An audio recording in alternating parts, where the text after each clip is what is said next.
안녕하십니까. 더불어민주당 중앙선거대책위원회 가짜뉴스 단장 김현입니다. 함께하신 법률지원단장 김동화 의원님이십니다. 5월 13일 화요일 민주파출소 제보 및 주요 대응 현황 브리핑하겠습니다. 5월 13일 9시 기준으로 2,000명 방문하였고 1,433건의 제보가 접수되었습니다. 매체별로는 네이버가 27.14%로 가장 높은 수치를 기록했고 그 뒤로는 SNS 17.52%, 커뮤니티가 15.98%, 유튜브가 9.77%, 틱톡이 2.16% 순서로 제보되었습니다. 어제 있었던 주요 제보 내용을 말씀드리겠습니다. 이재명 후보에 대한 조작 영상 등을 이용한 이재명 악마화 게시물이 유포되고 있다는 제보가 있었습니다.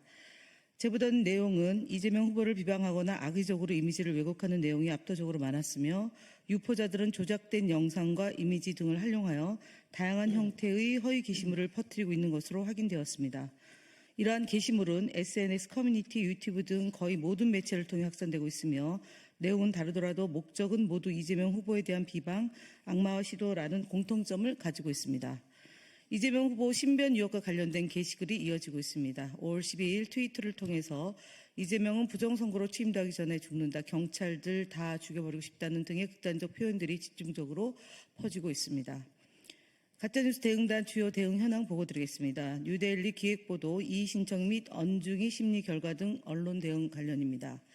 뉴데일리는 계속해서 이재명 후보를 대상으로 일방적인 주장을 이어오고 있습니다. 특히 이재명 왕국 시리즈라는 제목의 기획보도는 이재명 후보가 대통령에 당선될 경우를 가정하여 반론권이 보장되지 않는 일방적인 시각에서 작성된 기사들로 구성되어 있습니다. 이에 따라 해당 시리즈 중 3건의 기사에 대해 인터넷 선거보도 심의위원회에 이의 신청을 제기하였습니다. 어제 진행된 언론중재위원회 심리 결과에 대해서 말씀드리겠습니다. 스카이데일리가 보도한 3월 21일자 박진기의 한반도 테라포밍, 민감국가 지정 놓고 국민 선동하는 좌파, 3월 24일자 계란투척, 야 자작극 논란 거센데 1인 시위 온천 봉쇄, 4월 15일자 탄핵 사태가 보여준 보수 우파의 현실과 같은 날 보도된 중국 간첩 할개쳐도 처벌 못해 72년 해묵은 간첩법 개정해야, 그리고 4월 17일자 민주당이 집권하면 생기는 일 총 5건의 기사에 대해 민주당 측 입장을 반영하는 반론 보도를 게재하기로 언론사와 합의했습니다. 채널A 돌직구쇼, 김진애 돌직구쇼 허위사실 유포 사례 선방심의 심의 신청하였습니다. 안영한 전 새누리당 의원은 5월 8일 채널A 김진애 돌직구쇼에 출연하여 사법부를 저런 식으로 장악하려 했다는 건 저게 자체가 내란 행위라는 저의 생각입니다. 라는 내용입니다. 대한민국이 입법 독재에서 민주적 절차에 의해 뽑힌 대통령이 모든 것을 민주주의라는 이름 하에 법을 가지고 독재를 시작하는 모습, 이게 히틀러입니다. 라는 등 편견이 들어간 발언을 통해 민주당을 폄훼하는 허위사실을 유포하였습니다. 이어 12일에는 같은 프로그램에 국민의힘 곽규택 의원이 출연하여 더불어민주당 이재명 대선 후보와 비교했을 때 김문수 후보의 잘못된 점은 가볍다는 식의 발언을 하여 이재명 후보를 폄훼하였습니다. 또한 이재명 후보가 주한미군 철수를 주장했다라는 식의 허위사실을 유포함으로써 시청자들을 혼동케 하였습니다. 해당 사례 모두 선거방송심의위원회 관련 특별규정 제5조 1항 및 제12조 3항, 제16조를 위반하여 선방심의에 심의 신청하였습니다. 다음으로 김동화 의원님이 하시겠습니다.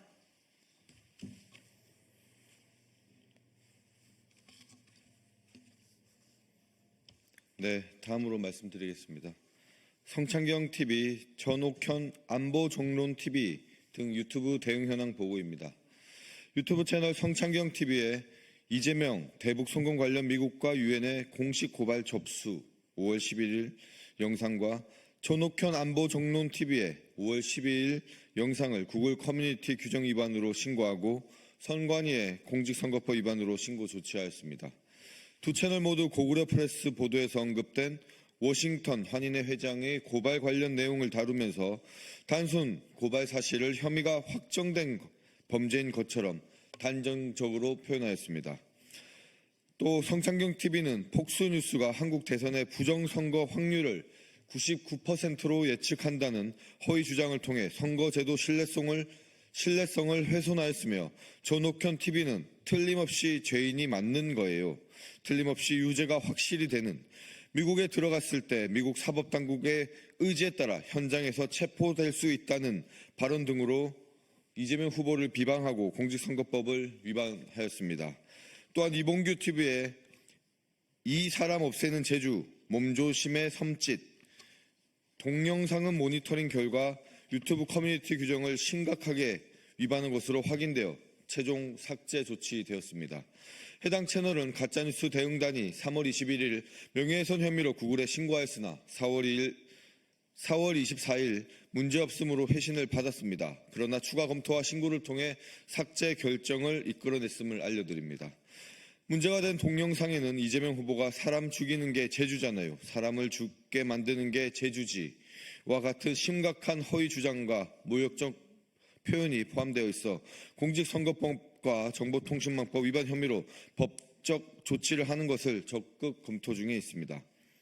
다음 국민의힘 대선주자 김문수 후보의 거짓말 시리즈 두 번째입니다. 국민의힘 김문수 대선 후보가 윤석열 전 대통령이 저지른 불법 계엄 사태에 대해 5월 10일 채널A와 인터뷰를 통해 계엄으로 인한 고통을 겪고 있는 국민들에게 진심으로 죄송하게 생각한다고 발언하였습니다. 정말 속아 웃을 발언입니다. 2월 20일 국회 환노위 대정부 질문에서 계엄은 대통령의 고유 권한이라고 주장하였고, 지난 12월 비상계엄 선포 내란 행위 관련 긴급 현안 질문에서 국무위원 중 홀로 계엄에 대해 사과를 거부했던 김문수 후보입니다. 심지어 김문수 후보는 대구에서 내란 사과 거부해서 후보가 되었다고 으스대기까지 하였습니다. 불법 계엄이 문제가 없다는 식의 주장으로 극우 세력에 등을 업고 국민의힘 경선에서 승리하더니 본선이 얼마 남지 않자 이제는 계엄에 한 번도 찬성한 적 없다라며 지금까지 행보와 전면적으로 배치되는 사과를 하고 있습니다. 본인의 말을 뒤집고 있는 것입니다. 다음으로 국민의힘 대선주자 거짓말 시리즈 세 번째입니다. 더불어민주당 신속 대응단에서 배포한 국민의힘 김문수 후보 망언집이 화제입니다. 해당 망언집에서는 김문수 후보의 극단적 여성비화, 약자 조롱, 역사 왜곡, 차별, 막말 등 구구 형태가 그대로 녹아 있습니다. 망언 하나하나가 모두 충격적이지만 진실과 다른 거짓말도 있어 하나 소개하고자 합니다. 2014년 고용노동부 장관 후보자 인사청문회에서 김문수 당시 장관 후보자는 제주 4.3은 명백하게 남로당이 일으킨 폭동이라고 주장했습니다. 하지만 제주 4.3 사건 진상규명 보고서에 따르면 제주 4.3 사건을 47년 3월 1일 경찰의 발포 사건을 기점으로 남로당 등 무장대와 토벌대 간의 무력 충돌로 수많은 사람이 희생당한 사건으로 기록되어 있습니다. 남로당만의 폭동이라는 김문수 후보의 주장은 구구적 색깔론에 입각한 진상조사단의 조사 결과와 다른 명백한 거짓말입니다. 다음 국민의힘 거짓말 시리즈 104번째입니다. 국민의힘 권성동 원내대표는 5월 11일 자당의 중앙선대위 회의에서 생각은 작은 차이를 인정하고 존중하면서도 하나로 뭉쳐 싸워나가는 우리 당, 독재 정당 민주당과의 차이점이라고 주장하였습니다. 4월 30일 출범한 더불어민주당의 중앙선대위는 출범부터 이념 계파를 초월한 통합선대위로 언론의 호평을 받았습니다. 경북 안동 3선 권오을 의원, 윤여준 전 환경부 장관, 감금실 전 법무부 장관, 김경수 경남지사 등의 참여가 대표적입니다. 심지어 국민의힘의 홍준표 전 경선 후보의 책사 이병태 교수도 민주당 선대위에 합류하였고, 오늘 오전 홍준표 지지 모임 홍사무 회원들이 이재명 후보에 대한 지지 선언을 하기도 하였습니다. 하지만 국민의힘 김문수 후보 선대위는 어떤 통합의 감동도 비전도 찾아볼 수 없습니다. 홍준표 전 후보는 탈당 선언 후 도미하였고, 한덕수 전 총리는 선대위 합류를 고사하고 있습니다. 더불어민주당과 달리 하나로 뭉쳐 싸운다는 국민의힘 선대위의 지금 현실입니다. 권성동 원내대표의 거짓말은 황당함을 넘어 이제 우스꽝스럽기까지 합니다. 이상입니다.